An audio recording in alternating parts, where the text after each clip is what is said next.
que es una burla, si nos están citando para decir que tiene un año más, luego de 16 años y medio, una falsa condena de corrupción espiritual que era de 5 años, ahora vamos por 16 años y medio, y mi hermana no puede hablar, no puede, no puede salir del país, no puede vender una propiedad, no puede escribir en las redes, o sea, entonces eso es una A burla. él le vamos a dar la bienvenida al programa para conversar sobre este caso que luce desde siempre como un punto de honor, si es que podemos utilizar esa palabra, ¿no? Pero pareciera, bueno, desde que Chávez le puso la sentencia a la jueza antes de ir a un proceso como corresponde, eh, ella cayó en desgracia. Nelson, bienvenido. Hola, ¿cómo estás? Saludos. Bueno, Gracias. tuvimos una llamada, para resumir, de que para gente del gobierno quiere liquidar, cerrar el caso. Entonces nos citaron y fuimos al tribunal, nos reunimos con la juez tercera de ejecución que se supone que debe tener el expediente de mi hermana, cosa que prácticamente nos sorprendió que no lo tiene.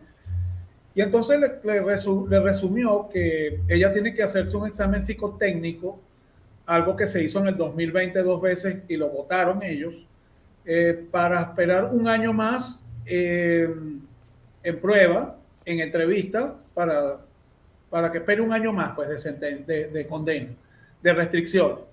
Mi hermana y yo nos negamos porque de verdad que es una burla. Si nos están citando para decir que tiene un año más, luego de 16 años y medio, una falsa condena de corrupción espiritual que era de 5 años, ahora vamos por 16 años y medio, y mi hermana no puede hablar, no puede, no puede salir del país, no puede vender una propiedad, no puede escribir en las redes, o sea, entonces eso es una burla, de verdad que eso fue una burla lo que pasó en estos días en el Tribunal Tercero de Ejecución, de verdad que se burlaron de. Ahora, también eso llama la atención que dentro de ese marco de supuesta ley de amnistía, que ha sido, por supuesto, a cuentagotas, ¿no? Discrecional, a ella la dejaron por fuera. Es como otros casos, hablamos de los hermanos Guevara recientemente en el programa también, y son como esos casos en los que desde siempre se sentenció, ¿no?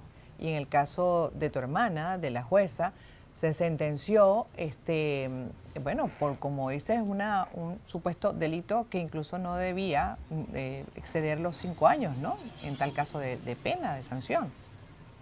Sí, es que vamos a suponer que condena por corrupción propia es de 4 o 5 años. Mi hermana cumplió 4 años detenida, pero lleva 16 años con restricciones. Es decir, ya que te condené por un delito que prácticamente no existe, que no existe, porque fue corrupción espiritual que inventó Luis Ortega Díaz, entonces resulta que te mantienen en una muerte civil. Nosotros nos enteramos también el lunes, cuando fuimos, que cuando mi hermana pide el expediente, no, el expediente no está, el expediente está en archivo judicial. Eso se queda ahí, es cuando el caso está cerrado, y el caso no está cerrado. Entonces, esto es increíble, o sea, ellas lo que quieren es, vamos a esperar que la jueza sea olvidada, se muera, y la dejamos de por vida con esas restricciones para que no hable más y se quede lo que llaman una muerte civil. Luego, cuando sale lo de la ley de amnistía, la misma ministra Iris Varela en un programa dijo que a la FIUNI no le tocaba la amnistía porque ella tiene corrupción, es un delito de corrupción. Pero resulta que después ella dice que todos los que tengan la pena cumplida deberían estar en libertad. Entonces resulta que caemos en la contradicción. Mi hermana cumplió la pena ya 3 veces, han pasado 16 años y medio.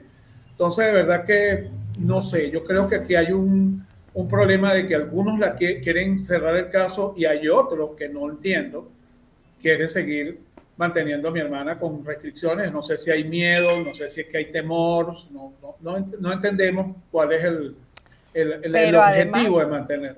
vamos a suponer, ¿no? Porque el que le puso el ojo la primera vez fue el propio Hugo Chávez. Y ya ese está en otro plano.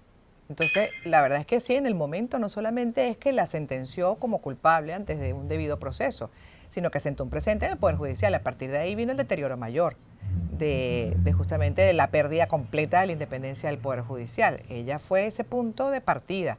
Pero ya ese señor no está ni siquiera en este plano físico. Y uno dice, pero bueno, ¿cuál es la fijación cuando además ya tiene 16 años y ahora llega esta ley de amnistía y tampoco la incluyen? Llama mucho la atención.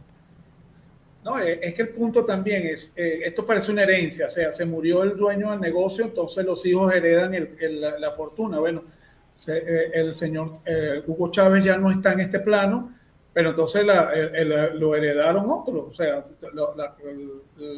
el odio contra mi hermana lo heredaron, porque ese es otro punto, como estabas comentando tú ahorita. Si quieren hacer una reforma judicial para que el sistema judicial regrese a su independencia, a jueces independientes, tienes que reivindicar, tienes que comenzar con la jueza Piuli, porque ahí ese 2009, ese año, diciembre del 2009, fue cuando se perdió en la independencia judicial, cuando te llevaste a una juez presa de su despacho porque no te gustó la decisión que tomó. Ese día se acabó la independencia judicial. ¿Cómo es el día a día de ella en esa prisión domiciliaria, en comunicación, muerte civil? ¿Cómo es? ¿Cómo ella se maneja en el día a día? Bueno, ha sido muy duro. Los últimos 4 años, pues desde que la juez de ejecución tiene el expediente, que no ha hecho absolutamente nada, se ha negado a impartir justicia, ha sido duro. Y después de las elecciones del 28 de julio, después que vio todo este desastre, uno perdió la fe de que aquí pudiera haber un cambio. Nosotros empezamos a tener un poco más de ánimo después de los acontecimientos de enero y después de la apertura de la embajada, la reapertura pues de la embajada aquí en Caracas. Eso uno empezó a tener más ánimo porque empezaron a soltar unas personas, bastantes presos han soltado, faltan muchos, pero al ver ese movimiento y al ver que hay un poquito de libertad de expresión, porque uno no podía ni escribir algo en Twitter, en la red social X, porque iba detenido. Entonces hemos agarrado, mi hermana se ha animado más, porque de verdad que estábamos muy, muy deprimidos y desanimados con todo Sin lo que estaba esperanza. sucediendo. Sin esperanza, Exactamente, claro. sin esperanza. Y ahí hay que hablar de la vida de ambos, ¿no? Porque al final, no solamente es víctima en este caso ella, sino también toda la familia que ha estado en torno, por supuesto, a su libertad, luchando por eso durante años. Y tú has sido su voz, Nelson. Uno siente que Sí, has asumido ese papel, ¿no? Por ella.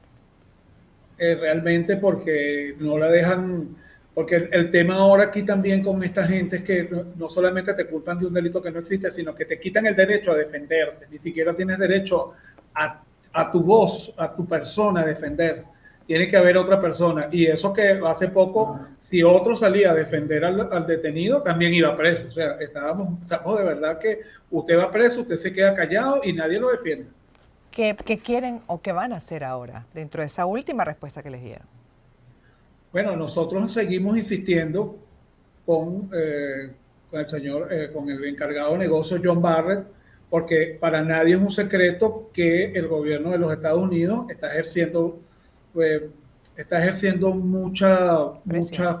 está ejerciendo presión en el gobierno venezolano y vemos que por ahí es que viene la salida. También nos damos cuenta que todas esas personas detenidas que han ido soltando no es porque ellos amanecieron un día y les dio la gana de soltarlo, es sencillamente que les dieron una orden. Y Exacto. así con muchas cosas que han pasado. Entonces, ¿qué estamos nosotros buscando? Que el encargado de negocio interceda. ¿Qué es lo que quiere mi hermana? Mi hermana no quiere una amnistía, mi hermana lo que quiere es que cierren el caso.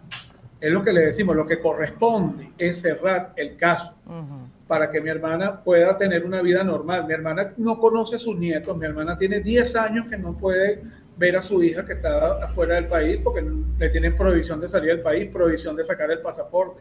Mi hermana quiso vender un vehículo porque necesitaba un dinero y la notario le dijo que si ella autorizaba la venta de eso, su tía la iba a regañar. Es decir, no puede vender absolutamente nada, no tiene derecho a nada. Y no, fue a votar en las primarias y le dijeron que no estaba ni siquiera en el patrón electoral, que fue borrada. Mi hermana fue inhabilitada y borrada. Su hermana es un caso emblemático, además. Es así, para la historia de Venezuela, sin duda, y veremos si pronto ya podemos hablar de ella en una libertad plena. Cierre de caso, porque además vaya que cumplió la pena, como bien dice, y de 3 veces, ¿no? De lo que le acusaron, que ni siquiera existe, está contemplado dentro del sistema, que es delito, es por corrupción espiritual. Sí, porque en la audiencia preliminar, como no se demostró pagos, ni promesas de pagos, ni cobro de dinero, Luis Ortega dijo que mi hermana sintió placer en darle la libertad al banquero y que eso corresponde a un delito espiritual, es decir, corrupción espiritual. Wow. Gracias, Nelson. Seguimos entonces. Alzando la Muchas voz gracias. a ti por haber estado con nosotros estos minutos.